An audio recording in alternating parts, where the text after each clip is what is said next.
और विशेषकर सभी लोग यहाँ युवा हैं, मैं एक संदेश यही दूंगा कि आज बड़े सपने के साथ हमने झारखंड लिया है, लेकिन आज झारखंड बहुत दूर लगता है।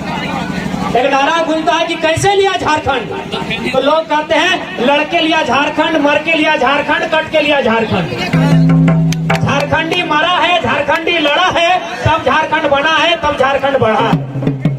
लेकिन आज झारखंड की ऐसी अवस्था है, झारखंड की ऐसी अवस्था है कि कहावत है ना, हमर पानी हमर पसीना और बिजली जलाएगी शेख हसीना। बिजली आज हमारे झारखंड में बनती है और बल्ब बांग्लादेश की प्रधानमंत्री जलाती है। सबसे अभागा राज्य है झारखंड। तो आज झारखंड जिस सपने के साथ, चाहे विनोद बाबू की बात करें, बिरसा मुंडा की बात करें या शहीद निर्मल महतो की बात करें, जिस सपने के साथ हमने झारखंड लिया था, वो झारखंड जहां था वहीं पर है। तो आज युवाओं का कर्तव्य बनता है, जिस झारखंड को हमने लिया था, युवाओं का कर्तव्य है उस झारखंड को आगे बढ़ाना। विशेषकर पीर टाड़ को कहते हैं आंदोलन की धरती है, कहते हैं ना कि पीर टाड़ आंदोलन की धरती है। चाहे झारखंड राज्य के लिए लड़ना हो या अन्य किसी कार्य के लिए लड़ना हो, लेकिन जब झारखंड राज्य अलग हुआ तो पीर टाड़ के लोगों को लगा कि हमको इनाम में कुछ मिलेगा, ताकि हम झारखंड बनाने के लिए लड़े हैं, है ना? ये बिल्कुल हकीकत है। तो पीर टाड़ के लोगों को लगा कि जब झारखंड बनेगा तो इनाम में हमको कुछ मिलेगा, ताकि झारखंड के लिए हम लोग लड़े हैं, मरे हैं। लेकिन मिला, इनाम में क्या मिला? उनको एक शब्द मिला, नक्सली का शब्द दे दिया कि जो जंगल जमीन के बीच खड़ा हुआ है उसे सरकार ने अपने रास्ते से हटाने के लिए वर्ड दे दिया। जबकि आज विनोद बाबू कहते थे कि पहाड़ नहीं है, बीटा है। जिस प्रकार घर में बीटा होता है ना, हम लोग जब भी भूख लगता है बीटा खसकाते हैं, चार निकालते हैं, फिर खाना बनाते हैं।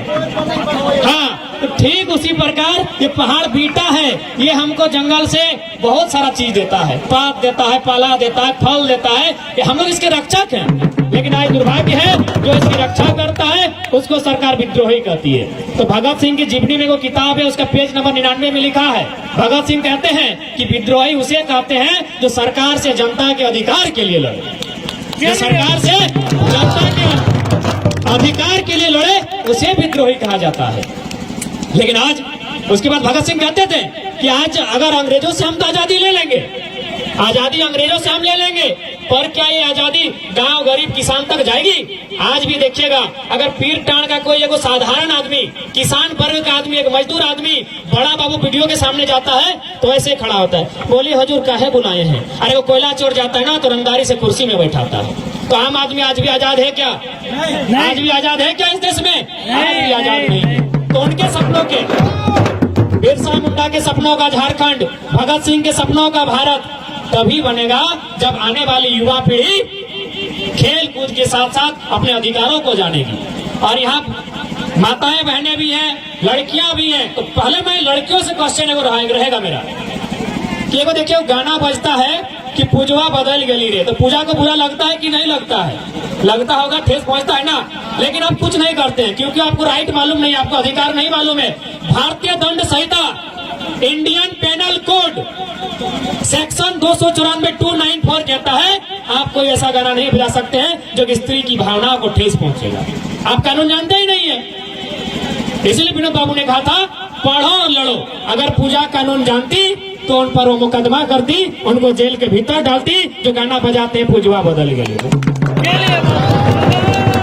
भारत का जो कानून है 294 नंबर में लिखा है, आप कोई ऐसा गाना, ऐसा बात नहीं कर सकते हैं जो एक महिला को, एक लड़की की भावना को ठेस पहुंच सकता है। तो इसलिए पढ़ाई लड़ाई साथ लड़नी होगी, तभी हो पाएगा।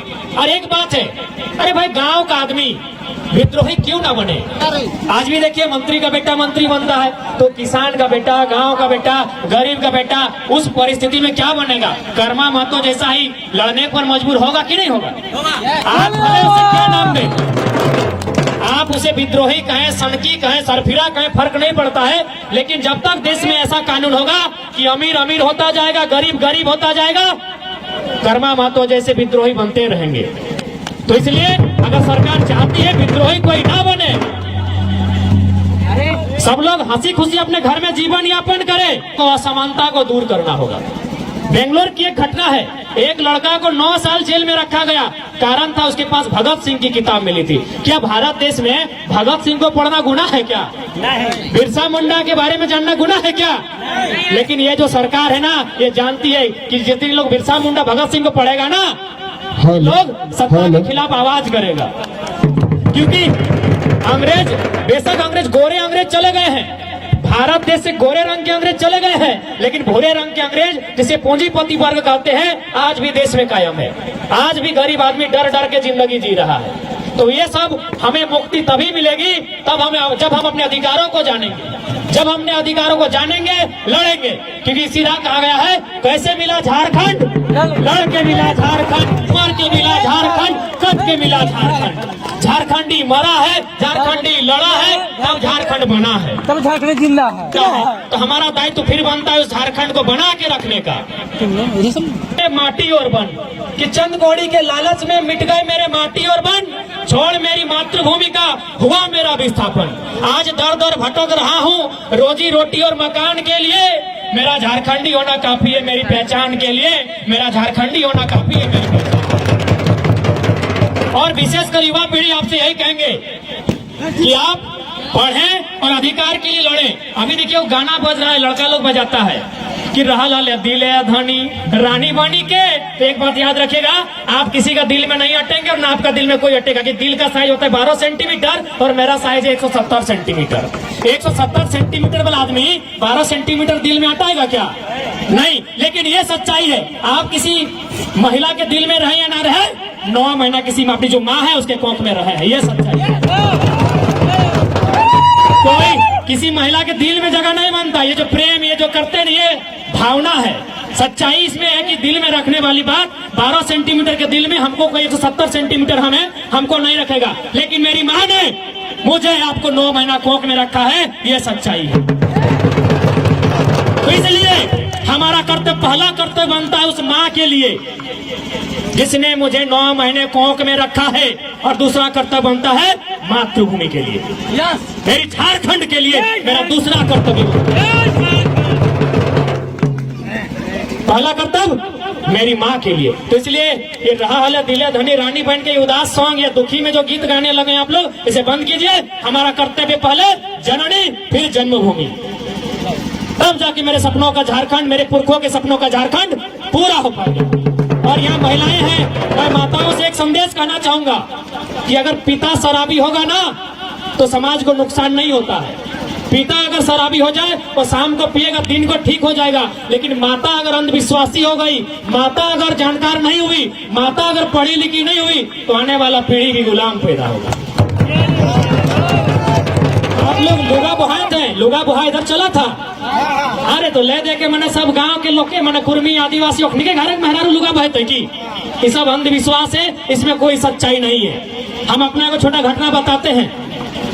एक दिन हम जोरिया में कोई एगो छोटा बच्चा को मैंने दफनाया गया था, उसका कॉपी किताब कलम सब फेंक दिया था, कोई हॉर्लिक्स भी फेंक दिया था। उसको उसके नाम से बीमार था बच्चा, तो कोई हॉर्लिक्स लाया तो हॉर्लिक्स भी जोरिया में फेंक दिया। हम गए नहाने, देखे अच्छा खासा हॉर्लिक्स मिला, ले आके घर में खाएं और शमशान घाट उठा के हम जिंदा है। तो अंधविश्वास में मत जाइए, लुगा बुहा इससे कुछ नहीं होता है। आप अगर अंधविश्वासी हो गए, अगर आप बच्चों को शिक्षित नहीं किए तो आप भी गुनहगार होंगे, आपका बच्चा गुलाम पैदा होगा।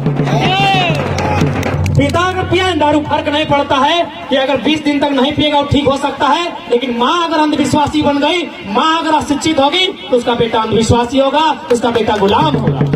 इसलिए आप माँ है, आपको अपने बेटे को शिक्षित बनाना होगा, उसे अधिकार के लिए जागरूक करना होगा, तभी मेरे सपनों का झारखंड पूरा होगा। विनोद बाबू ने कहा था ना, पढ़ो और लड़ो, सुने ना आप लोग, पढ़ो और लड़ो। लड़ाई अब भी जारी है। विनोद बाबू ने क्या लड़ाई कहा था और हम लोग कौन लड़ाई लड़ रहे हैं थोड़ा बता देंगे। उन्होंने कहा था, कोई तुम्हारे जल जमीन जंगल, तुम्हारे माटी बेटी रोटी को छीने तब तुम्हें लड़ना है, कोई तुम्हारे अधिकार को छीने तुम्हें तब लड़ना है। लेकिन हम लोग कब लड़ रहे हैं? एक बित्ता जमीन कम हो गया तो भाई भाई से लड़ रहा है, और दीदी दीदी से गहना के लिए लड़ रही है। विनोद बाबू ने इस लड़ाई के लिए नहीं कहा था। विनोद बाबू ने कहा था, जब तुम्हारी कोई माटी छीने, जब तुम्हारी कोई रोटी पे डाका डाले, जब तुम्हारी बेटी को छीने, तब तुम्हें लड़ना है, अन्याय से लड़ना है तुम्हें। लेकिन हम लड़ रहे हैं एक बित्ता जमीन के लिए भाई भाई में, और दीदी लोग काकी लोग गोतनी गोतनी में लड़ रही है गहना के लिए। कि हमार मर्दा के आचरवा कम जलल ही राती लड़ाई कर दी लोग। विनोद बाबू ने ये लड़ाई नहीं कहा था। विनोद बाबू ने इस लड़ाई के बारे में, हे महिला शक्ति, इस लड़ाई के बारे में नहीं कहा था। तो इसलिए आपका दायित्व बनता है, समाज निर्माण अगर करना है तो आपका दायित्व बनता है अपने बच्चों को पढ़ाइए, उन्हें शिक्षित कीजिए, उन्हें जागरूक कीजिए और उन्हें झारखंड के हित में सोचने के लिए तैयार कीजिए। समय बहुत कम है, मैं ज्यादा नहीं कहूंगा, पुनः वही कहूंगा कि गरीबी को मिटाने की बातें सिर्फ बातें हैं, गरीबी को मिटाने की बातें सिर्फ बातें हैं। ये नेता अफसरगण गरीबी क्या मिटाएंगे? अरे गरीबों के खून से चलती है इनकी महंगी महंगी गाड़ियां। गरीबी मिट गई तो क्या ये रिक्शा चलाएंगे? क्या ये रिक्शा चलाएंगे? तो ये लोग गरीबी नहीं मिटाएंगे। गरीबी कोई मिटाएगा तो हमारे बीच में इसे कर्मा मातो बनकर निकले थे, जो अन्याय से लड़ने निकले थे, जो पूंजीवादियों से लड़ने निकले थे, जो सामंतवादियों से लड़ने निकले थे, वे लोग गरीबी मिटाएंगे, वे लोग समाज में अन्याय को मिटाएंगे। तो मैं एक बार झारखंड के अमर शहीदों को नमन करते हुए जोहार झारखंड अपनी वाणी को विराम देता हूं और सबसे यही अपील करता हूं, आज जो झारखंड हमारे सामने है, पहले जननी फिर जन्मभूमि। रहल दिले धनी रहनी मनी के हम 170 सेंटीमीटर, दिल 12 सेंटीमीटर, टोटली रॉन्ग।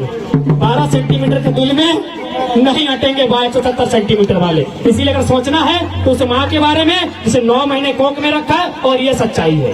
आप किसी नारी के कोख में रहे हैं, ये सच्चाई है। दिल में रहे या ना रहे इसमें सच्चाई नहीं है। 9 महीना कोख में रहे हैं, ये सच्चाई है। पहले उस माँ के सपने को पूरा करें जो आपको पढ़कर आगे बढ़ते हुए देखना चाहती है, फिर उस झारखंड की जहाँ खेले हैं, कूदे हैं और एक दिन मर जाएंगे। और कर्मा मातों को नमन वंदन करते हुए, सभी टीमों को शुभकामना देते हुए, जय झारखंड, जोहार झारखंड।